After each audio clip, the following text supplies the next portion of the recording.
네, 안녕하세요. 염승환 이사입니다. 자, 오늘 2025년 11월 24일 시장 함께 읽기 시작을 하도록 하겠습니다. 자, 오늘 국내 증시 출발은 아주 산뜻했는데 장 후반에 급락해 버렸죠. 그래서 이제 결국 지금 장이 이제 동시효과 들어갔는데 마이너스 좀 찍히고 있고요. 물론 이제 종가는 좀 봐야 될 것 같습니다. 아무튼 오늘 안 좋네요. 전강후약, 그러니까 정강후약은 이제 전형적인 약세장의 흐름이거든요. 그래서 아직은 좀 시장이 조정장의 연상선상에 있다. 힘이 좀 약하다고 보시면 되겠습니다. 자, 그래서 오늘 일단 주요 이슈들 좀 말씀을 해드릴게요. 오늘 해야 될 거는 좀 시황이 되게 많아요. 시황과 투자 전략. 뭐 요새 버블은 워낙 많으니까 미국 마감 시황하고 AI 버블은 불가피하다. AI 매도 트리거 출현과 대응 전략. 시간이 지나면 깨닫는 것들. 과열 냉각 구간. 가상자산 약. 요새 가상자도 약하죠. 그거랑 이제 또 황승욱 연구원님이 기술 프론티어 승명.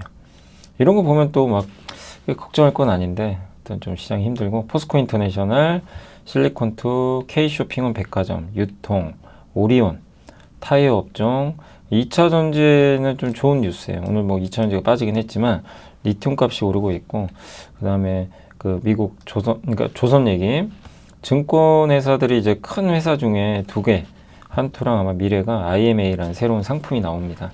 그거랑 TLB, 넥스트 바이오메디컬, 이지바이오, 한국조선해양, 공시 TLB까지 한번 설명을 해드리도록 하겠습니다.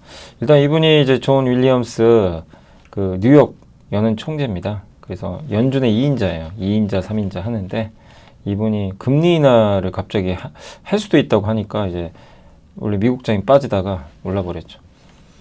그래서 지금 미국은 상승세로 마감했고 이 여파로 이제 오늘 국내 증시도 강세 출발을 했는데 뭐 결과는 좋지는 않았습니다. 그러니까 추가 금리 인하 여지 있다 이렇게 발언했고 금리 인하 확률이 72까지 올라갔어요. 지금은 좀 떨어져서 한 68 정도 됩니다. 일라이릴리가 제약사 최초로 시총 1조 달러 넘겨버렸습니다. 비트코인은 11%나 주간 기준으로 급락을 했고 그래서 일단 윌리엄스 총재가 칠레 산티아고에서 그 통화 정책이 좀 긴축적인 것 같다. 그래서 금리 낮춰도 된다. 추가 조정하겠다. 금리 인하 발언을 해버렸어요. 그래서 12월 금리 인하 가능성이 올라갔고 뭐 시장이 이제 이거 호재다. 우리가 기다리던 금리 인하 안 할 거라고 생각했거든요. 그리고 알파벳 대단하죠. 알파벳 지난주부터 이제 기억하시겠지만 이제 저도 그러니까 이 워런 버핏이 투자한 거는 일시적인 게 아니라고 봐요.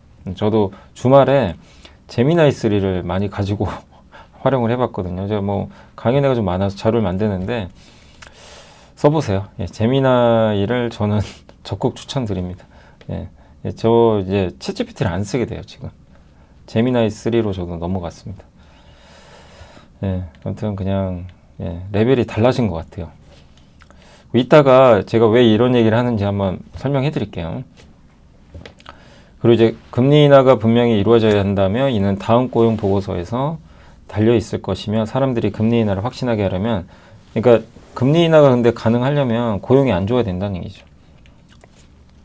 어쨌든 미국은 주간 기준으로 하락했고요. 엔비디아는 오늘도 빠졌습니다. 그래서 윌리엄스의 선물, 연준 의원들은 반대. 그러니까 윌리엄스 그 뉴욕 연은 총재는 하자. 노동시장 냉각되고 있고 고용 위험 크다. 관세로 인한 물가 상승은 아직 증거가 없다. 그래서 그가 이제 연준의 3인의 지도부거든요. 파월 의장, 필립 제퍼슨 부의장, 그리고 이제 윌리엄스. 근데 사실상 2인자예요. 되게 힘이 셉니다. 근데 보스턴 연은의 콜린스는 아니다. 신중하자 우리. 저소득층 취약하고 물가 높다. 그러니까 함부로 금리 낮출 수가 없다는 거예요. 물가가 높으니까. 물가를 잡아야 된다 이거죠. 댈러스 연준의 로고는 이제 강경 매파인데 가장 강경합니다. 자기는 금리 인하에 9월에도 반대했을 가능성이 있다. 뭐 이렇게 언급을 했고 이미 2차례 금리 인하가 이루어진 상황에서 안 된다. 여기서 뭘 더하냐 금리 인하를. 물가 잡아야 된다. 이 논리죠. 근데 어쨌든 윌리엄스의 발언이 세잖아요. 그래서 그 금리 인하 확률이 탁 튀었다. 레이먼드 제임스는 이제 엔비디아랑 그 AMD를 여전히 긍정적으로 보고 있어요. 그래서 강력 매수 엔비디아 272달러. 미국 증권사에서 나온 이슈입니다. 그래서 여전히 뭐 긍정적이다. 경쟁력 우위를 갖고 있다. 그리고 AMD도 괜찮대요. AMD도 GPU 시장에서 엔비디아랑 경쟁할 수 있는 최적의 위치에 있다. 그러나 고평가는 또 인정했어요. 그러니까 한마디로 저는 미국 증시나 우리나라 증시를 보면서 느낀 게 뭐 문제가 있는 게 아니라요. 그냥 여러분들 그거 있잖아요. 번아웃 된 거예요. 너무 많이 달렸어요. 좀 쉬어야죠. 아니 어떻게 100km 그러니까 계속 질주를 합니까? 그죠? 중간에 좀 쉬어야 또 충전하고 가는 거죠. 네. 저도 졸리면 저도 이제 그 중간중간 이제 회사 내에서도 이제 점심 때 한 번씩 자요. 막 졸리면 그냥 잡니다. 딱 한 5분 자요. 5분에서 10분 길어야. 그러면 컨디션이 돌아와요. 예. 근데 안 자고 무리하면요. 졸아요. 예. 힘들더라고. 그러니까 중간중간. 이게 똑같아요, 지금. 미국 기술주를 빠지는 걸 되게 불편해하지 마세요. 너무 달려서 그래요. 알파벳 유일하게 주간 상승. 이제 알파벳의 시대가 올 것 같고, 지금 이미 오고 있죠. 일라이릴리 시총 1조 달러. 이게 여러분들이 그 생각을 좀 해보세요. 알파벳이 왜 신고가 나고, 마이크로소프트 이겼어요. 시총에서. 일라이릴리가 왜 제약회사 중에 유일하게 비만 치료제 시장에서 1등 하니까. 노보노는 안타깝게 지금 밀려버렸어요. 노보노가 또 열심히 해서 쫓아갈 수도 있어요. 근데 일단 지금 시장은 일라이릴리만 인정해주는 잔인한 세상이죠. 이런 기업들은 쉽게 안 무너지는 거죠. 네, 그리고 알파벳이 이렇게 잘 나가는 건 자체 TPU, 예, 자체 칩 있죠. 엔비디아의 경쟁자 되고 있죠. 제미나이 3. 저도 썼지만 진짜 예, 대단합니다. 예, 저도 감탄하고 있고 거기다가 돈도 잘 벌고 AI 버블 뭐 그런 거 우리 없다. 검색 데이터 갖고 있죠. 거기에 AI 입히죠. 돈 잘 벌죠.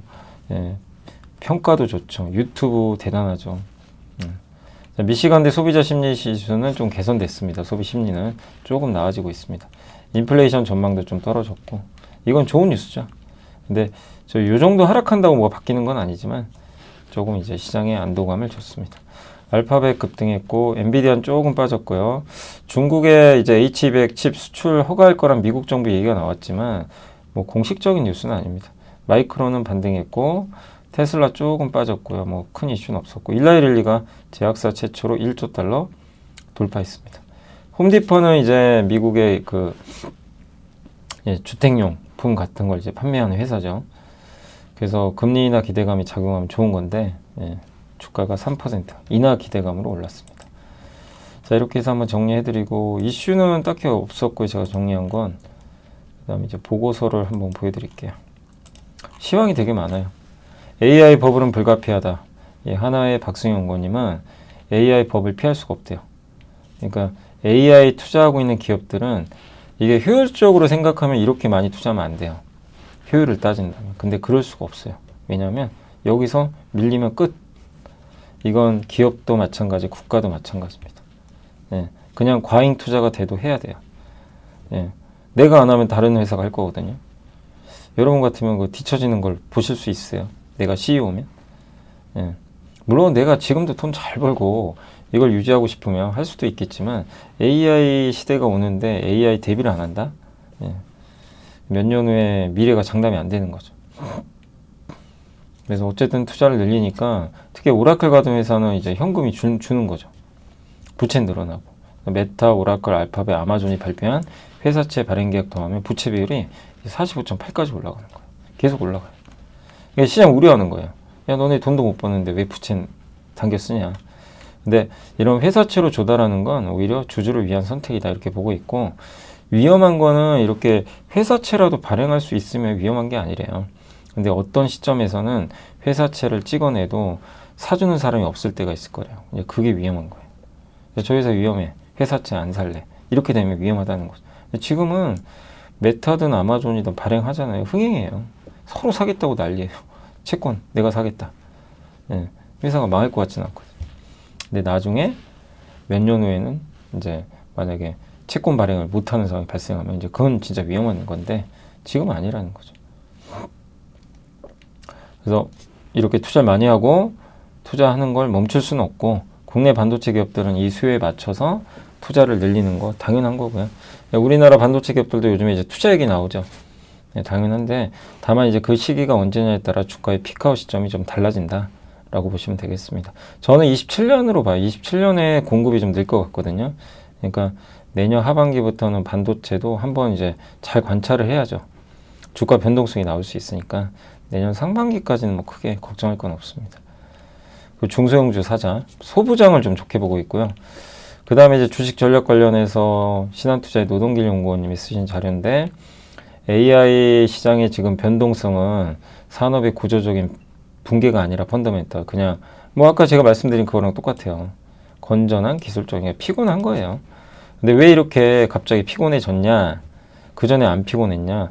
피곤한데도 달렸는데 갑자기 이제 이게 방해 요인들이 있어요. 막 달리기를 해야 되는데 첫 번째 방해, 신용 위험이 부상합니다. 뭐죠? 오라클, 예, 부도 위험 지수죠. 이게 막 튀는 거예요. 오라클 부도나는 거 아니야? 막 이제 이런 우려들. 너무 투자를 많이 하는데 돈은 못 버니까. 두 번째, 회계 신뢰도. AI 서버 이렇게 구축할 때 GPU 사죠. 칩. 이거 감가상각 왜 너네 2년에 한 번 하다가 2년 동안 하다가 왜 5년으로 늘리냐. 이런 거예요. 그러니까 여기 4년에서 5년. 감가상각 기간을 늘리면 연간 처리해야 될 비용이 줄잖아요. 그럼 이익이 올라가겠죠. 왜 그러냐 이거죠. 세 번째, 수익 진짜 내는 거 맞니? 코어이브. 매출은 급증했는데 순손실 기록했어요. 코어이브가 엔비디아 GPU 사가지고 빌려서 이걸 빌려주는 또 회사예요. 클라우드를. 근데 이 회사가 돈을 못 버는 거예요. 매출은 급증했는데. 이거 위험한 거 아니야? 돈 못 버네? 왜 엔비디아만 벌지? 이제 이런 이슈죠. 근데 반론. 신용 위험은 그냥 오라클에 국한된 거 아니니? 마이크로소프트, 구글, 아마존이 뭔 잘못이야? 이거. 그냥 오라클. 예. 반론이 해계 이슈. 이거는 설명드렸죠. 엔비디아 젠슨항이 선을 그어버렸죠. 쿠다 소프트웨어를 이용해서 6년 전에 나온 A100이라는 칩을 사용하면 지금도 쓸 수 있다. 6년 전에 나온 칩도 100% 활용 가능하니까 6년 동안 감가상각해도 문제 없어요. 예. 그러니까 왜 감가상각을 이렇게 늘리냐? 이것도 비판할 문제 아니라는 거죠. 세 번째, 네오클라우드. 아까 이 코어이브 같은 회사들 있죠. 오라클. 이런 이제 회사들 같은 경우는 이게 시장 비중이 작다는 거예요. 그러니까 이들이 안 좋다고 해서 붕괴되는 건 아니다. 그래서 현재 조정 보면은 그냥 붕괴가 아니라 밸류에이션이 정상화되는, 너무 많이 올랐기 때문에 그렇게 생각하는 게 맞지 않냐. 그리고 그럼 시장이 언제 반전하냐. 첫 번째가 오라클이나 브로드컴 같은 기업들이 실적이 잘 나와야 된대요. 좀 시간이 걸리죠. 그 다음에 금리 인하 해야 돼요. 근데 지금 미국이 금리 인하 할지 안 할지 몰라요. 12월에. 알 수가 없어요. 지표를 못 보니까. 그러나 합니다. 언젠간. 저는 개인적으로 1월에 할 것 같아요. 늦어도 1월에 한다고 보고 있고, 그러니까 한 달 연기되는 것 뿐이에요. 그리고 케빈 헤싯이 가장 유력합니다. 연준 의장 후보로. 이 사람은 어쨌든 트럼프 행정부랑 결이 맞는 사람이에요. 네, 그래서 비둘기파로 이끌어갈 거고, 지금 내년에 연준 의원들 12명이 투표하거든요. 그 중에 비둘기파가, 저희 당사에서도 최근에 보고서 나왔는데 비둘기파가 8명이나 돼요. 네, 금리가 많이 내려갈 확률도 있어요. 그러니까 근데 지금 12월에 안 할까봐 막 시장이 요동치잖아요. 그러니까 그런 거는 그냥 피곤해서 그런 거죠. 한 달 연기되는 건 대세의 지장 없습니다. 근데 이것 때문에 빠진다? 기회가 되는 거죠. 그리고 과거 기술 혁신 강세장의 패턴 반복. 예. 매우 옛날과 유사하다. 그러니까 과거 닷컴버블과 비교하면 지금 아직은 AI는 몇 년, 한 2, 3년밖에 안 지난 거예요. 보통 5년 사이클이니까. 그죠? 그러니까 얕은 조정이다. 현재 우려는 펀더멘털 붕괴가 아니다. 저도 이 내용에 동의를 하고 있습니다. 단 이격도, 이평선과 이격도 보이시죠? 너무 많이 올랐죠. 오라클 부도 위험 지수. 특정 기업의 문제지 이거를 확대 해석하지 말자.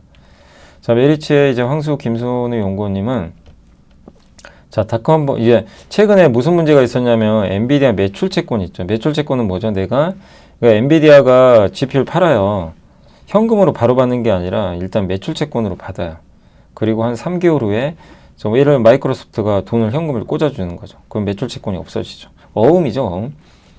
근데 보면 닷컴버블 시기의 시스코 매출액 및 매출 채권 증가율인데 이게 여기서 꺾이죠.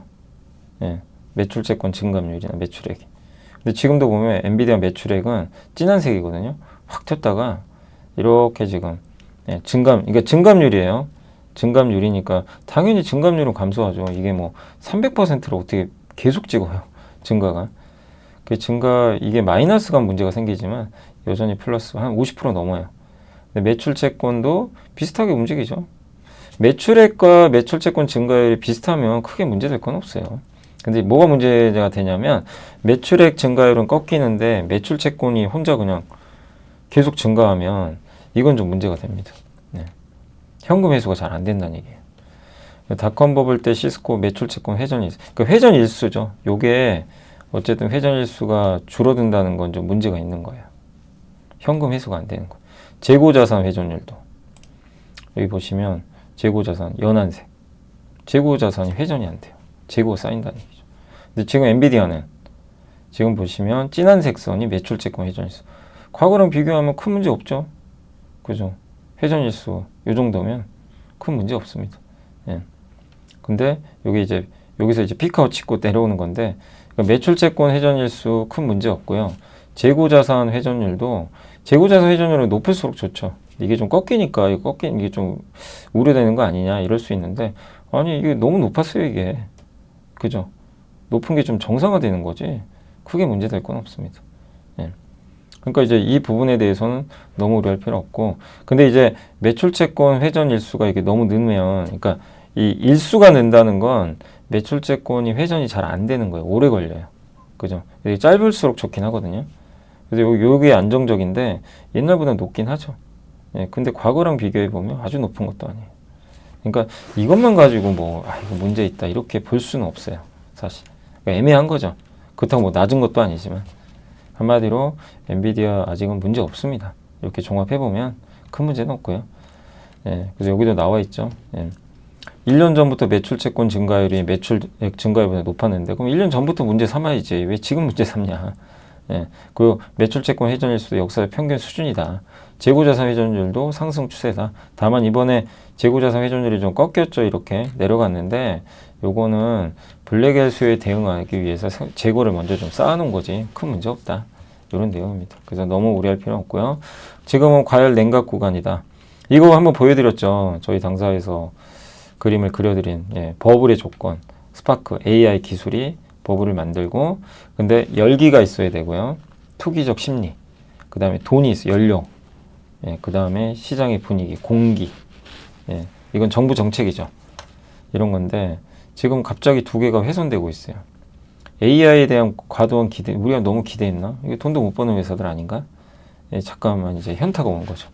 그래서 이게 좀 훼손되고 있고 연료도 좀 빠져요. 왜냐하면 갑자기 금리 인하를 안 한다고 하니까 못한다 이러니까. 근데 근본적인 원인은 요거예요. 요거 금리. 요거는 너무 우려할 필요는 없습니다. 투자는 계속 할 거고. 그래서 갑자기 이제 이 땔감을 조금 뺀다고 하니까 시장이 좀 놀랬던 거죠. 근데 이 연료 저금리 돈 그러니까 돈이에요.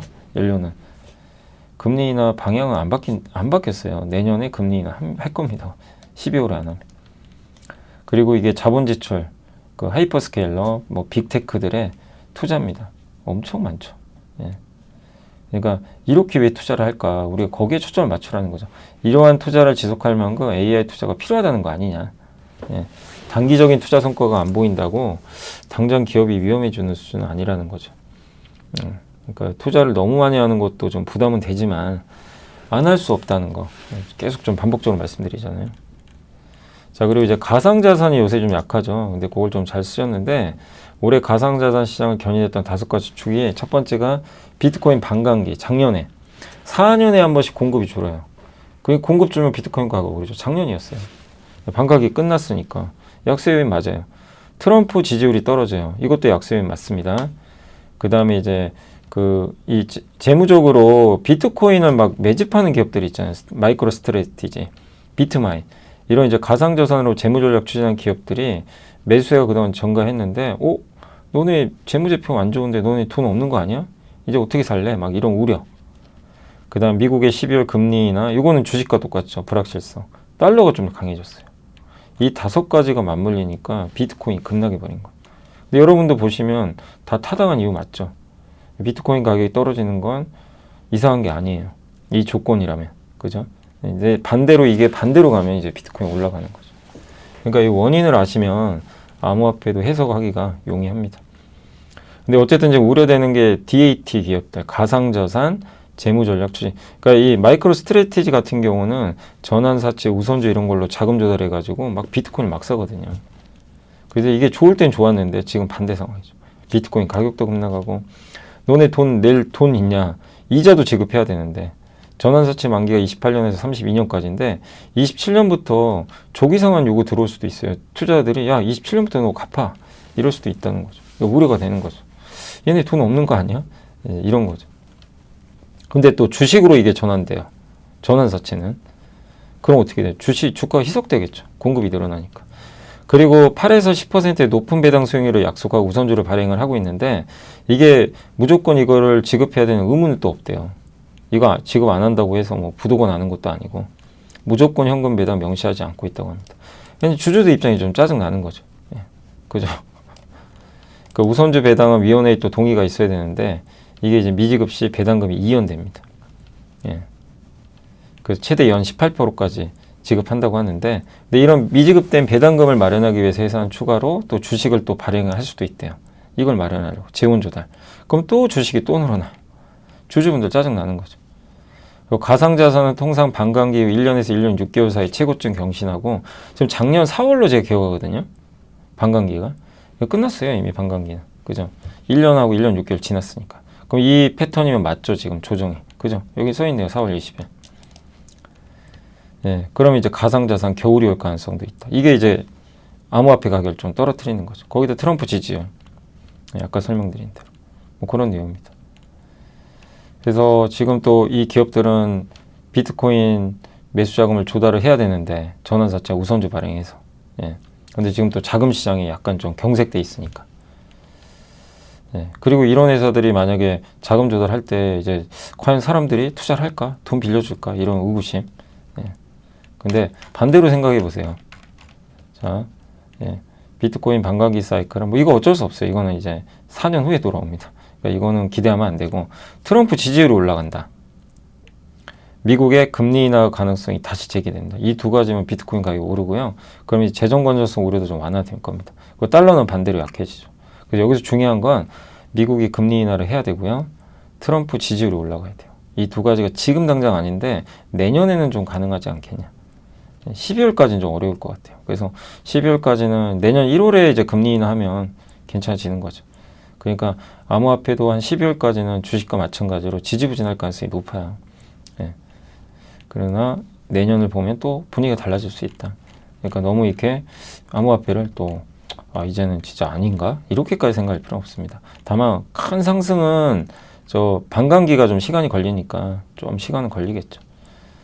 자, 그리고 이제 기술 프론티어 숙명, 여기 보시면 이게 지난주에 나왔던 건데 좀 늦게 소개해 드립니다. 이게 되게 중요한 그래프예요, 여러분. 우리가 이런 걸 보면서 공부하는 거죠. 주식 투자할 때. 자, 전쟁과 격동의 시대 끝. 냉전 시대 끝. 이게 평화의 시대를 살았어요. 저도. 그러니까 저도 평화의 시대가 이제 90년대부터 2020년이니까 이 시대에 살아왔고 여기가 30년이죠. 제 인생의 많은 부분은 여기예요. 그죠? 예. 물론 뭐 여기가 많으신 분들도 계실 테지만 어제 제 인생의 많은 부분이 여기인데 갑자기 세상이 바뀌었어요. 혼란기로 바뀝니다. 그러면 투자도 바뀌는 거예요. 그래서 이번에 그 팔란티어의 CEO가 카프가 뭐라고 했냐면 자기 책에다 지금 그동안 소비 중심의 시대였는데 그 기술 기업들이 소비 중심의 앱만 만들었다. 그러면 안 된다. 이젠 기술이 중요하다. 예. 소비자용 앱만 만들었다. 이게 불만인 거예요. 그래서 우리는 장기 달성의 문명 프로젝트를 만들어야 된다. 방산, 예. AI 투자, 제조. 이거 강조한 거. 이건 트럼프의 그거랑 생각과 일치하죠. 그래서 S&P 500의 시가총액 한번 보시면 1등 기업들 마이크로소프트 시대 그리고 애플 시대, 소비재 시대죠. 엔비디아는 소비재 기업이 아니에요. 투자의 시대죠. 주도주가 바뀌었어요. 예, 완전히 바뀌었어요. 애플이 주도했던 거는 바로 소비. 테슬라도 소비재 기업이잖아요. 자동차 파니까. 엔비디아는 여러분한테 반도체 파는 게 아니에요. 그죠? 기업들한테. 세상이 바뀐 거죠. 그리고 여전히 시장을 좋게 보는 건 이익이 계속 증가할 거래요. 빅테크 투자 당연히 할 거고. 예. 그 다음에 IT 버블 당시에 이때 이제 그 금리인데 금리가 이게 높을 때 보이시죠? 예. 이때 부채가 많을 때면 이 막대기가 크면 부채가 많은 거예요. 그래서 무너지죠. 여기도 닷컴 버블 때. 근데 지금은 그 정도는 아니라는 거예요. 부채가 그 정도로 많지는 않고. 그리고 지금 계속해서 나오는 게 뭐냐면 AI, 피지컬 AI, 5G, 6G, 무선통신, AI 팩토리. 요게 지금 가장 중요한 화두다. 이게 백악관에서 나온 얘기예요. 네. 그러니까 로봇, 자율주행, 무선통신, 5G, 6G, AI 팩토리. 네.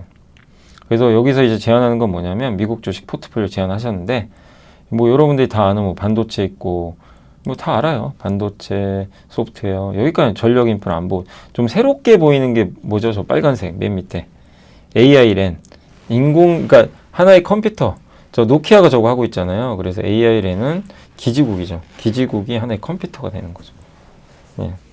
그걸 하는 거죠. 그래서 AI 랜 무선통신 요거 ETF가 따로 있답니다. 그래서 약간 이제 황수영 연구원님이 이걸 강조하시더라고요. 요게 좀 내년에 괜찮지 않겠냐. NXTG 티커가 했고 그 다음에 여기 엔비디아, 테슬라, 팔란티어, 알파벳. 예. 근데 이 중에는 저는 개인적으로 알파벳이 눈에 들어오고요. 아무튼 요새 뭐 좋아서도 있겠지만 그래서 그 내용이에요. 제가 다 설명드렸어요. 소비와 평화의 시대에서 생산과 안보로 바뀌었고 냉전 종식 이후 평화의 시대는 이례적인 기간이었고 그 다음에 미국의 산업 생산은 정체됐고 소비가 생산 주도했고 팔란티어 이제 알렉스 카프는 안 된다. 다시 옛날로 가자. 생산과 안보로 갑시다. 그 중국이 장악했죠. AI 그 지금 제조업을. 그래서 미국은 최대 제조업 부가가치 국가였는데 이제는 아닙니다. 중국이 완전히 뒤졌고. 예. 엔비디아 시총 1위 등극은 생산 안보 중심 기술주 시대. 그러니까 이 명제를 이해를 하셔야 돼요. 소비의 시대가 아니에요. 생산 안보 중심의 기술주 시대로 바뀌어버린 거죠.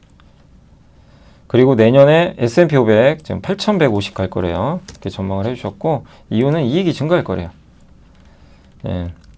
그래서 내년에 올해 8.3, 내년에 12.5, 2027년 12.8 이익 증가율입니다. 이게 이렇게 이익 증가율이 늘어나면 8,500 갈 수 있어요. 예, 당연히 갈 수 있습니다. 이익이 관건이죠. 예. 그리고 지금 자금 부족 우려가 있었는데 3호 신용 프로젝트 파이낸싱 부채 형태로 잘 조달되고 있다. 이걸 뭐 리스크로 보지 말죠. 부채 조달이 된다는 것도 괜찮은 거래요. 왜냐하면 그걸 누군가 받아주는 거 아니에요. 돈이 있으니까 빌려주는 거죠. 예. 저게 조달이 이제 부채로도 조달 안 될 때가 문제죠, 사실. 그리고 어쨌든 이제 투자 수익률은 부채 조달 비용보다 훨씬 높다 지금. 그러니까 과잉 투자 아니다. 예, 옛날에 IT 버블 때는 기업들이 너무 부채를 많이 쌓은 상태에서 금리 인하해가지고 부채가 더 늘어나고 그러면서 버블 이제 금리 인상하면서 버블이 터져버렸는데 지금은 이제 막 부채 조달하는 초기 국면이래요. 이런데 무슨 버블이냐 이거죠. 그러니까 수익화가 좀 보이지 않는데 이걸 확인하는 건 28년은 돼야 되고 27년, 28년 좀 먼 얘기고 그래서 지금 미국 정부나 민간 국제협력은 뭘 중요하게 생각하냐 양자 컴퓨팅, 고급 통신, 우주 첨단지죠. 이건 공통적으로 다 중요하게 생각하고 있고 로봇, 자율주행 택시, AI 디바이스, 피지컬 AI로 이제 확대될 거다. 이 피지컬 AI 하려면 AI 랜 무선 접속망이 있어야 됩니다. 기지국. 그래서 엔비디아가 노키아를 인수해버린 거죠. 그래서 관련된 ETF는 SMH 반도체, AIQ, AI 인프라, 그리드 전력 인프라, 제디 안보우주, NXTG, AI 랜. 예. 관심 종목 엔비디아, 테슬라, 알파벳, 팔란티어 이렇게 한번 정리하시면 좋겠습니다. 지식이 복리로 쌓이는 투자 정보, 믿음 가는 투자 정보 파트너 투원투게더 오픈. 투원투게더란 LS증권에서 제공하는 서비스로 투자자들에게 다양한 정보를 빠르고 정확하게 전달하고 모든 투자자의 성공 투자를 함께 하기 위한 투자 정보 컨텐츠 서비스입니다. 투원투게더는 투원 HTS, 투원 MTS, 사용하는 매체 어디에서나 접속이 가능합니다. 투원투게더 어떤 컨텐츠를 제공할까요? 해외 이슈는 미국 시장 마감 시황, 해외 수급, 해외 증시 일정, 해외 뉴스 등 주식시장 흐름 파악을 위한 해외 시황과 이슈들을 알려드립니다. 시장 읽기는 주요 뉴스 요약, 뉴스 해설, 뉴스 연계 종목 등 주요 뉴스에 대한 빠른 요약과 관련 이슈에 대한 정보를 알려드립니다. 종목 톡톡은 수급 특징주에 대한 분석과 투자 아이디어, 실적 속보 등 종목에 대한 다양한 정보를 알려드립니다. 보고서장은 리서치센터에서 발행하는 보고서, 모닝미팅, 공시, 그리고 증권사별 종목에 대한 요약 정보를 알려드립니다. 주식 배우기는 함께 배우기, 투자 상식 등 투자자들이 알아야 할 전문 지식과 투자 칼럼 및 자료에 대한 정보를 알려드립니다. 투원투게더와 함께 성공 투자를 만들어 보세요. 자, 상사는 포스코인터인데 저번에 제가 공시 한번 소개해드렸죠. 산푸르나 아그로를 인수했는데 팜유, 네, 팜유 아시죠? 예, 나무 거기서 나오는 이제 식물성 기름이죠. 예, 요걸 인수한 거예요. 서울시 면적의 2배 이상이나 되는 걸 인수한 거죠. 동남아에 있죠. 인도네시아랑 말레이시아가 가장 이제 팜유가 많이 나오는 거죠. 근데 비싸게 안 샀대요. 되게 합리적인 가격에 샀대요. 이렇게 고품질의 이런 농장을 이제 기존 심어진 면적보다 2배 가까이 되는 곳은 또 드문데 이거를 굉장히 낮은 가격에 잘 인수했다는 거예요. 핵심은 그거죠. 포스코인터는 인도네시아에 이미 정제 분별 설비와 글로벌 트레이딩 네트워크 등이 보유를 하고 있고요. 여기에 대규모 팜 원료 물량을 자체 조달, 소화할 수 있는 농장도 확보가 되어 있습니다. 예. 그래서 단순한 원료 기반 확대가 아니라 원료 마진의 내부와 제품 믹스의 고부가, 그러니까 제품을 여러 가지 비싼 것도 여기다 넣어주는 거죠. 그러니까 이번 산푸르나 아그로 인수는 가격, 생산 능력, 규모, 밸류체인 시너지라는 3가지 요건을 모두 충족하는 딜이고 향후의 팜 기반 바이오 에너지, 올레오 케미컬 비즈니스 확대를 위한 비즈니스 확대를 가속화할 거다. 한마디로 팜유 이런 이제 농장 인수하고 이런 거는 상사 회사들이 해야 되는 사업이라고 봐요. 다각하는 거죠. 그래서 LNG도 있고 이 팜유가 새로운 먹거리가 포스코인터한테 되지 않겠냐 이렇게 보고 있고, 소비재로 넘어갈게요. 지금 실리콘투 요새 화장품하고 난리도 아니죠. 막 올랐다 내렸다. 근데 박종대 연구원이 한결 같습니다. 화장품 좋게 보는 게 맞아요. 저도 동의하고요. 예. 자, 이거 실리콘투의 김성훈 대표가 뭐라고 했냐면 정말 잘 얘기를 해줬어요. 브랜드사와 유통사의 여건 분담 있잖아요. 브랜드사는 브랜드를 하고 실리콘투는 화장품 유통사죠. 가수는 노래를 잘해야지 공연 기획사, 그러니까 무대 설치까지 잘하면 어떡하냐 이거죠. 가수가. 그럴 필요는 없잖아요. 공연 기획사가 해야죠. 그렇게 비유를 한 거예요. 그러니까 실리콘투는 공연 기획사라는 거예요. 가수가 노래 잘 부르게 설치만 해주겠다. 그리고 이제 미미박스라는 회사랑 협업을 했는데, 미미박스가 이제 미국에 진출하는데 문제가 뭐냐면요. 미국의 항구에 딱 가죠. 내륙으로 보내야죠. 이 물류 비용이 너무 비싸대요. 205%. 수출 운송비 83%. 예. 근데 이게 너무 이제 급증하니까 부담이 된 거예요. 근데 이거를 실리콘투에 맡겨버린 거예요. 야, 니들이 알아서 물류해줘. 그랬더니 물류비가 66% 감소했어요. 그러니까 뭐냐면 미미박스는 우리 브랜드하고 리테일 운영 마케팅만 할게. 나머지는 실리콘투가 알아서 해주세요. 재고 운영, 공급, 뭐 재고 관리, 결제, 매출 채권에서 다 해주세요. 이제 일정한 이제 비용을 지불하고.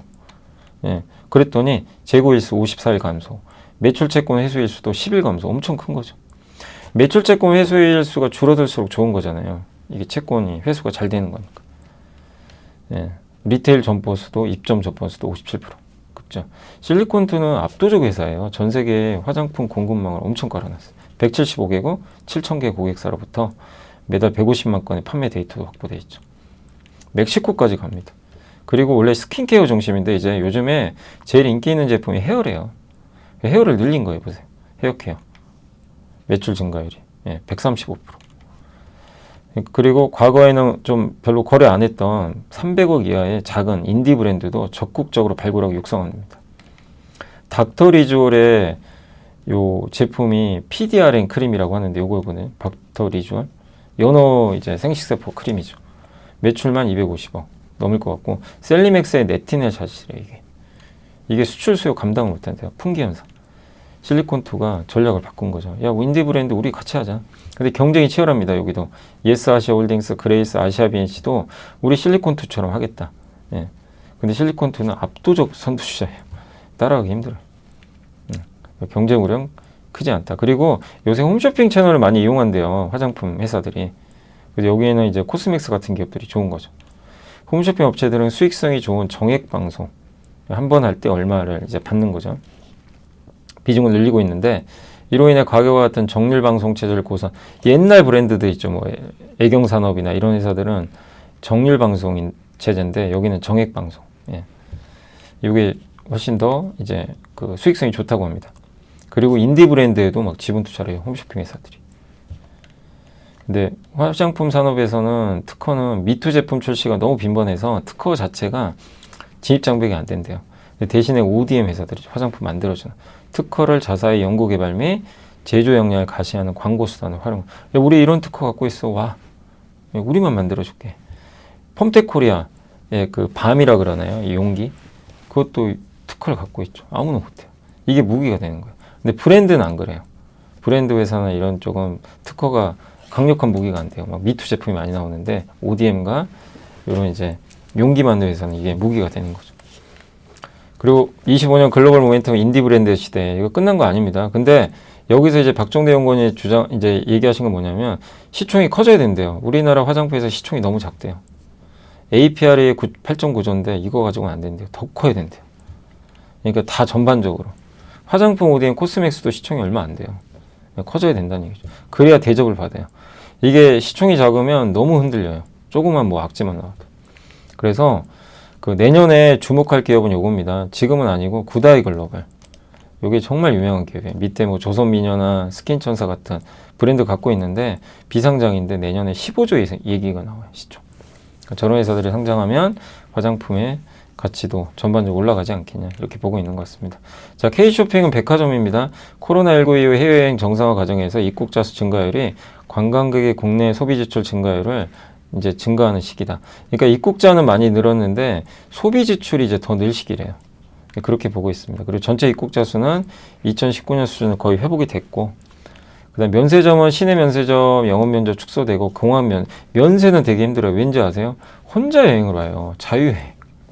지금 단체 여행보다는 이 혼자 여행 오는 수요가 되게 많아요. 그러니까 자유여행이나 자기가 알아서 하는 거죠. 그러니까 면세점 잘 안 가요. 어디 가요? 올리브영, 백화점 갑니다. 그래서 백화점이 지금 대박이 난 거죠. 그래서 우리나라는 4호 면세점 역할을 또 백화점이 하는 좀 부분도 있는 것 같아요. 그래서 백화점 매출에 차지하는 비중이 외국인 비중이 4에서 5%까지. 일본 같은 경우 옛날에 일본을 지금 따라가거든요. 근데 이번에 한일령 내렸죠. 예, 중국에서 일본 가지 마라. 그럼 이제 한국 오겠죠. 옛날에 우리 한일령 때 우리가 피해봤지만. 그래서 앞으로 이 부분은 늘어날 것 같고, 한국을 빠져나간 당시에 매출이 일본 백화점으로 갔대요. 한일령 때. 이제는 반대로 우리나라 백화점으로 오겠죠. 그리고 요새 자산시장도 좋다 보니까 부의 효과, 부동산 주식 오르니까 소비가 이제 백화점 쪽에 좀 쏠릴 수도 있는 거죠. 그런 내용입니다. 그래서 면세점은 경쟁력 약화, 오히려 백화점이 기회. 원화 약세로 외국인이 많이 와요. 네, 일본 한일령, 중국의 한일령, 이것도 반사이. 그래서 일본 백화점도 옛날에 한일령 때 강력한 성장을 했거든요. 우리나라 백화점도 그러지 않겠냐, 이런 내용입니다. 그래서 한번 고민을 해보시고요. 신세계랑 현대백이 있죠, 대표적으로. 그래서 신세계는 강남조 리뉴얼했고 식품관 국내 최대 규모고, 예. 그리고 신세계 센트럴시티가 그 알짜입니다. 사실 거기에 메리어트 호텔도 있어요. 그러니까 신세계가 지분 60% 갖고 있거든요. 그 신세계 그 강남, 예. 거기가 이제 메리어트 호텔도 있으니까 호텔과도 연결돼 있고 괜찮죠. 그 다음에 그 현대백화점 뭐 아시겠지만 더현대 뭐 잘 나가죠. 예, 패션 명가고 그 백화점이. 그래서 더현대 서울은 외국인 관광의 필수 여행 코스가 됐습니다. 그래서 올해 처음으로 코스피가 4천 넘었는데 뭐 임금도 올라갈 거고 인센티브 지급에도 후할 거고 실적 좋은 기업들은. 그래서 아파트 가격 상승하는 것도 백화점이 호재고, 외국인들 이제 그 우리 한국의 K-팝 뭐 이런 걸 통해서 한국에 오고 백화점을 가게 되고, 면세점 산업은 또 구조조정 들어갔고, 예. 그럼 백화점으로 더 쏠리겠죠. 자유여행객 비중이 느니까, 그죠? 이런 부분. 그래서 백화점을 보자. 저는 동의합니다. 이 내용이. 자, 유통 3분기 들어 유통주 약세에도 현대백화점은 강세래요. 그러니까 아까 말씀드린 그런 내용들이 주가에도 고스란히 반영이 되는 것 같습니다. 그 내용이에요. 부의 효과, 예, 자산시장 강세, 외국인 구매력 확대, 원화 약세, 한일령 수혜. 자, 오리온이 10월 거래도 좀 괜찮았대요. 국가별 매출 성장률이 국내 1.2, 중국 8.8, 베트남 2.4, 러시아 40.4. 합산 영업이익 전년 동월 대비 5.7% 증가한 542억. 네. 그래서 국내에 괜찮았어요. 긴 추석 연휴가 있었는데도. 중국도 지금 간식 및 온라인 채널로의 특화 제품 강화로 좀 살아나고 있고, 베트남도 좀 수출 정상화됐대요. 러시아는 가동률이 100%를 넘어서 120%. 거기다 코코아 투입 원가가 떨어졌어요. 이것도 실적에 긍정적. 중국 회복, 베트남 기저가 낮아서 성장이 예상되고, 러시아는 원래 괜찮았고, 신규 라인도 가동되고, 그러니까 오리온도 되게 부진했는데 좀 살아나지 않겠냐라는 시각입니다. 자, 자동차는 타이어 업종 괜찮게 보고 있어요. 업황이 아주 좋은 건 아니에요. 판매량은 여전히 지지부진한데 가격을 올렸어요. 평균 판매 단가가 올라갔습니다.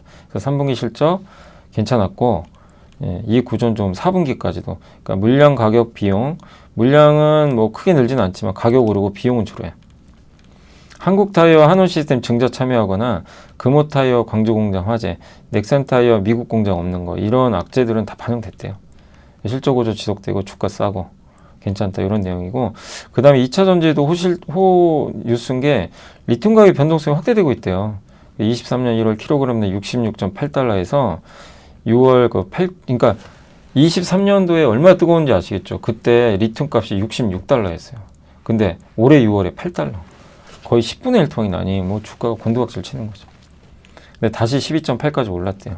CATL이 뭐 다시 리튬 강사 재개하기도 했지만, 그래서 좀 변동성 커졌지만, 어쨌든 지금 리튬 가격은 대부분 전망이요, 바닥이 9달러 정도 되고, 이제 많게는 25달러. 그러니까 지금 리튬 값은 바닥은 찍은 거예요. 그러면 양극재 기업을 너무 걱정할 필요 없는 거죠. 거기다 ESS 수요 늘어나죠. 그래서 이제부터는 이제 리튬 가격 하락에 따른 판가 하락, 재고 평가 손실 구간은 끝났다라고 보셔도 될 것 같고, 그러면 여기서 제일 수혜받는 건 양극재인데, 대표 회사가 LNF가 제일 크고, 포스코 퓨처인과 에코프로 BM도 수익성이 개선될 수 있어요. 그러니까 이걸 보면 내년 4분기, 올해 4분기 실적 발표를 내년 1월 말이나 2월에 하는데, 그때 실적 보고 매수를 해보자 라는 내용입니다. 한마디로 톤이 점점 긍정적으로 바뀌고 있어요. 근데 주가는 왜 안 가죠? 아무튼 리튬 값은 바닥은 찍었다. 굉장히 이것도 중요한 이슈입니다. 그래서 배터리 가지고 계신 분들 좀 힘을 내셨으면 좋겠습니다. 예, 리튬 값 바닥이면 주가가 크게 빠질 이유는 없어요. 조선업종은 이제 한수위, 요건 뭐냐, SK증권의 그 한승환 연구원님이, 이게 3월에 텍사스 공화당 어거스트 플루거 하원 의원이 LNG 잠재력 개방법을 발의했는데 이번에 하원에서 통과됐고, 상원만 통과되면 된대. 이게 뭐냐면 LNG 수출할 때 라이선스 발급을 해줘요. 그걸 에너지부가 하는 게 아니라 연방에너지규제위원회가 이제 한대요. 이게 호재예요. 왜냐하면 LNG 수출공한 이 에너지부는요, 막 여러 걸 되게 많이 따져요. 천연가스 가격, 국내 공급 안정성, 기후, 환경, 따질 게 많아서 느려요. 근데 FERC, 여기는 에너지규제위원회는 그냥 안정성, 설계, 공사 이런 기술을 봐요. 큰 문제 없으면 그냥 해줘요. 그러면 훨씬 빨라지겠죠, LNG 수출이. 우리나라 조선주에 당연히 좋죠. 수출을 빨리빨리 할 수 있으니까. 터미널 개발도 많이 할 거고. 그래서 이게 통과되면 내년 하반기에 최종 승인 날 걸로 봐요. 좀 시간은 걸리지만 저게 된다면 미국 LNG 수출은 늘어나고, 지금 LNG 지금 앞으로 이제 운반선이 필요한 게 100척 정도 된대요, 미국에서. 지금 계획에 의하면. 근데 만드는 회사는 우리나라밖에 없잖아요. 뭐 미국 회사가 중국 거 쓰겠습니까? 그죠? 예. 그래서 2029년, 30년 지금 만들면 그 정도 이제 아마 그 납품은 될 것 같은데, 이거를 가져가기 위해서 LNG 회사들이 엄청나게 치열하게 우리나라 조선사에 발주를 늘 거예요. 막 서로 경쟁하겠죠. 우리 먼저 줘. 막 이럴 수 있다는 거죠. 그러니까 기대를 해보자 라는 내용입니다. 자, 그리고 금융, 요게 IMA 상품 출시 임박인데, 혹시 이거 좀 아신 분 계세요? 종합금융투자계좌. 요게 제미나이가 만들어요. 제가 아까 말씀드린 제미나이가 제가 이렇게 그려달라고 하니까 그려준 거예요. 인포그래프. 놀랍죠. 이제 PPT도 만들기가 너무 편해. 그러니까 이제는 싸움이야. 내가 얼마나 데이터를 많이 갖고 있느냐. 데이터만 잘 넣으면 양질의 적이 나와요. 예. AI가 만들어줍니다. 그래서 IMA는 뭐냐면 이제 증권사가 우리나라에서 미래랑 한투가 발행을 해요. 상품이에요. 계좌예요, 계좌. 원금 보장도 됩니다. 근데 수익은 좀 더 높아요. 은행 이자보다 높고, 다양한 상품에 투자해서 배당을 줘요. 자기 자본 8조 원 이상. 근데 중도 해지하면은 안 돼요. 원금 보장 안 됩니다. 만기까지 가져가요. 그러니까 은행 이자보다 나은 거죠. 그래서 단기 손익 창출은 제한적이지만 고객 기반 확대돼서 좋다고 보고 있고, 어쨌든 고객에 맡긴 돈을 기업 금융과 관련된 자산에 투자해서 운영 성과를 고객에게 지급하는 거예요. 예.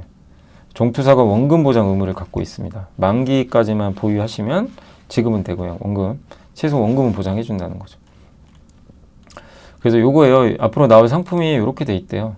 요것도 구글의 제미나이가 이렇게 그려준 겁니다. 예, 표를 잘 그렸죠. 그래서 세 가지예요. 안정형, 일반형, 투자형. 그래서 만기 요런 상품들이 나올 거예요. 그래서 요거 되게 수익률 높죠. 6%나 되니까. 예. 그래서 대신 수수료율은 높을 거고, 그래서 요거 일부 떼고 이제 주는 건데, 이제 어디에 투자하냐면 뭐 A급 이상의 회사채나 뭐 이런 걸 인수해가지고 좀 더 은행 이자보다 높은 수익을 추구하고, 일반형은 비비급 조금 리스크 있지만 좀 더 수익률을 높일 수 있는, 또 그는 부동산 투자도 하고요. 고수익형은 이제 벤처회사 지분도 막 투자해요. 예, 그 다음에 해외, 그리고 부동산, 인프라 대체 투자, 고수익 대체 투자, 이런 데도 중소벤처기업 투자도 하겠다는 거죠.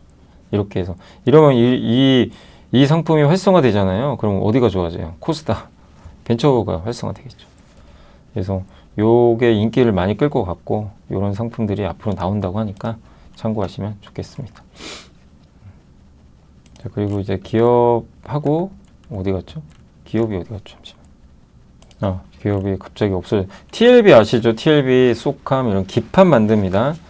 TLB의 판가가 100만 원까지 갔어요. 옛날에 28년도에 되게 낮았거든요. 근데 판가가 작년보다 23% 올랐고, DDR5도 등급이 달라요. 6400, 7200 속도.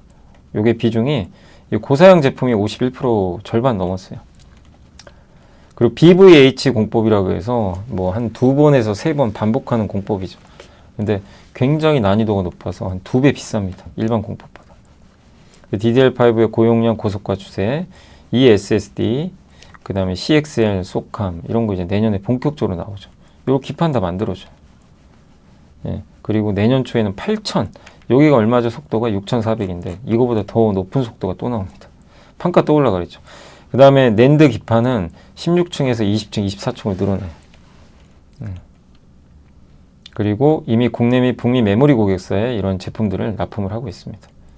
쏘캄 기판은 기존 서버용 대비보다 층수가 더 높아요. 더 비싸지겠죠. 이거 쏘캄은 우리 공부 한번 해봤죠. 젠슨항이 원하는 거죠. 그리고 가동률은 이미 높은데, TLB 외에는 다른 회사랑 비교해 보면 TLB 외에는 가동을 그러니까 증설 추진하는 업체가 없대요. 지금 가동률이 높은데도 증설을 그러니까 공급이 크게 늘기 어려우면 가격은 계속 우상하겠죠. 그 다음에 쏘캄 기판은 구조적 공급 부족. TLB는 베트남 공정의 복목 공정 해소 투자와 국내 안산 2공장 증설을 병행하고 있습니다.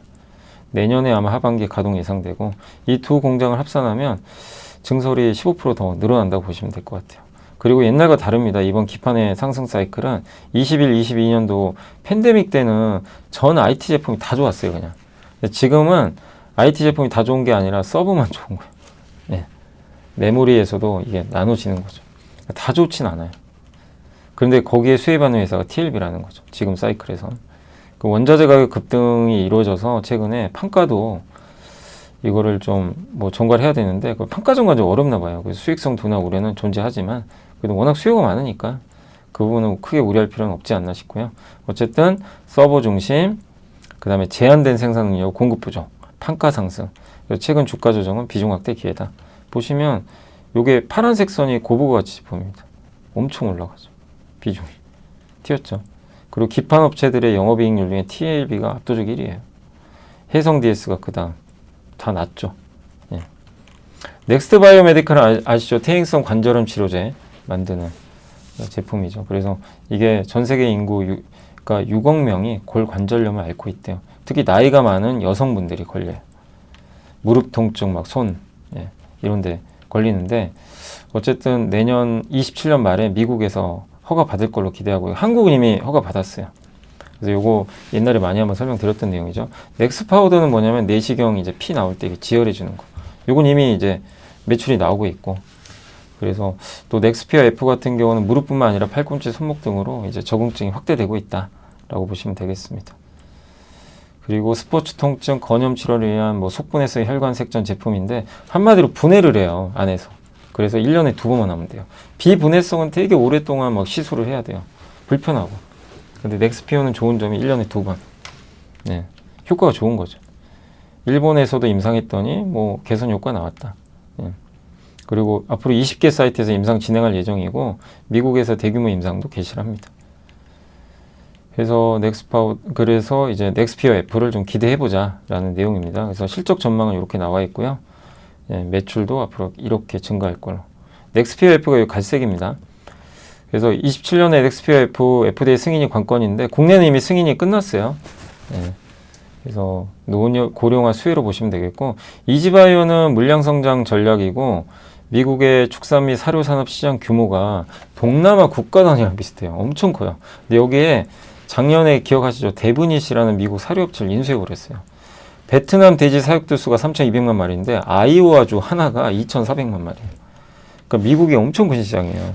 근데 거기에 사료업체를 인수했으니 미국 이 축산 시장이 커지면 당연히 수혜를 받는 거죠. 그래서 데브닛이가 그걸 지금 잘하고 있죠.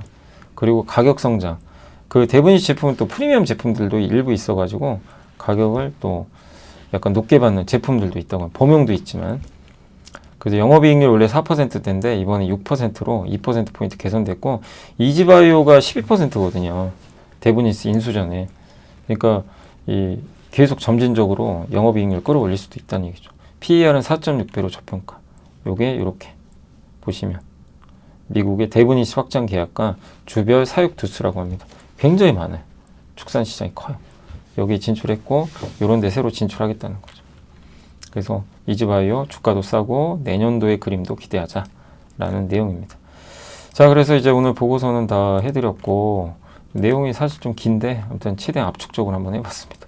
자, 그리고 HD 한국조선이 초대형 원유 운반선 내척 수주했어요. 예, 그래서 계속 되고 있고. 이건 뭔가요? 그리고 TLB는 아까 설명드렸지만 모건 스탠리가 4.69% 신규 취득했어요. 그래서 이런 기판 만드는 회사예요. 메모리 모듈 만드는 회사예요. 요 모듈 해가지고 꽂죠. 컴퓨터나 노트북에, 휴대폰에도 꽂고. 고사양, 서버양 이제 제품이 비중이 늘어나고 아까 했던 내용도 그대로 들어가 있습니다. 분기별 매출도 이렇게 계속 안정적으로. 그러니까 이번 반도체 사이클의 주도주 중에 하나예요. 판가도 2018년에 53만 4천 원, 99만 원. 지금 보고서 보니까 100만 원 넘었죠. CXL, 소캄 이런 신제품도 있다. 그래서 메리츠증권에 뭐 기억하시죠? 예, 옛날에 실적 발표할 때 보여드렸던 그 내용입니다. 자, 그래서 여기까지 한번 이제 말씀을 해드렸고, 자, 이제 그 시장 보고 마무리하겠습니다. 결국 오늘 마이너스 끝났고, 삼성은 좋았는데 하이닉스가 좀 약했고 오르다 말았고 시장 별로 안 좋았습니다. 그래도 오늘 삼성전기, APR, 한조해, 삼성전자, 삼성증권 이쪽 증권주 일부 좋았지만 오늘 그 오늘 아시죠? 삼성 에피스홀딩스가 그 오늘 신규 상장했죠. 그럼 저거 빠졌으니까 나 손실 아니냐, 이게 아니고 우리 에피스홀딩스는 빠질 거 알고 있었잖아요. 예, 저거는 아마 뺄 가능성이 높았어요. 그래서 이게 시총이 10조밖에 안 돼요. 10조로 완전히 떨어져 버렸고, 삼성 바이오로직스, 예, 요거 주가 빠진 것 같지만 빠진 게 아니에요. 82조입니다. 그러면 분할 전에 합산 시총이 얼마인 줄 아세요? 85조예요. 합치면 92조. 실제로 그냥 둘 다 갖고 계시면 6조가 시총이 는 거예요. 6조면 주가가 한 7, 8% 오른 겁니다. 이렇게 생각하셔야 돼요. 합산 시총. 그러니까 둘이 합쳐서 시총이 원래 85조였어요. 분할 전에. 오늘 딱 두 개 합쳐보세요. 93조죠. 네. 그래서 시총은 실제로 한 7조인가 8조 늘어났습니다. 그래서 이것만 보고 오늘 나 에피스 망했다, 이게 아닙니다. 네. 명확하게 계산하셔야 돼요. 그래서 오른 거예요, 합치면. 네. 주가가 한 7, 8% 올랐다. SOL 오늘 왜 빠졌나요? 이유를. 그거 있었어요. 이제 전쟁 끝날 것 같다는 분위기 돈 거 아시죠? 네, 저기 우크라이나 전쟁. 아마 지금 합의안을 내놨고 우크라이나가 받아들일지 모르겠어요. 평화안을 제시했는데 받아들이면 휴전 갈 수 있거든요. 종전도. 그러니까 이제 유가 급락할 것 같아서 SOL 급락, 방산주 급락. 오늘 몇 번인지 아시겠죠? 그것 때문입니다. 그러면 오히려 저는 방산주 기회 아닌가 싶거든요. 그런다고 평화가 올까요? 예. 자, 그리고 오늘은 소진 시스템이 ESS로 오른 것 같고, ISC, 하나머티리얼, 루닛, 반도체 소부장은 좋았습니다. 반면 오늘은 바이오가 안 좋았어요. 펩트론. 뭐 큰 이유는 없는데 오늘 아무튼 2차전지랑 바이오는 별로 안 좋았습니다. 코스닥은 오늘 뭐 ESS, 반도체 소부장 다 좋았고 로봇 일부 좋았고, 예. 반면에 바이오죠. 바이오 2차전지가 주로 오늘 좀 하락을 주도했습니다. 코스피 쪽에서는 오늘 그 NC소프트가 괜찮아요. 지금 흥행하고 있나 봐요. 조금 그러니까 그 이번에 새롭게 나온 아이온트도 뭐 평은 엇갈리지만 뭐 나쁘지 않은 것 같습니다. APR 좋았고 삼성전기, 반면에 오늘 에피스홀딩스는 아까 말씀드렸고 2차전지가 좀 안 좋았고 방산 2차전지, 유가 상승 수혜주들이 오늘 좀 일부 빠졌다라고 보시면 되겠습니다. 그래서 오늘 시장 이제 그때도 말씀드렸지만 당분간 쉬어요. 힘이 없어요. 계속 12월 10일까지는 좀 지지부진하다. 그러니까 뭐 좀 그 점을 염두에 두시고, 예. 힘이 좀 하락이 힘이 좀 강해요. 외국인도 계속 팔고 있고 뭐 그건 어쩔 수 없는 것 같습니다. 좀 시간이 걸린다. 그러나 이번 조정은 기회다 라고 생각하시고 너무 위축되지 마시고, 이렇게 흔들릴 땐 평소에 내가 사고 싶었던 게 있으면 공략을 하시면 됩니다. 분할로. 오늘 건설기계 오른 거 아시죠? 예. 왜 올랐는지 이유는 명확히 아실 것 같고 대부분은 하락했습니다. 네. 자, 그래서 오늘 또 제가 라디오 좀 가야 돼가지고 오늘 좀 오래 했는데 여기서 마무리하겠습니다. 좀 내일 또 해드릴게요. 그래서 오늘 시장은 이렇게 정리하고 조금 시장 더 답답하겠지만 좀 잘 인내하시면 좋겠습니다. 감사합니다.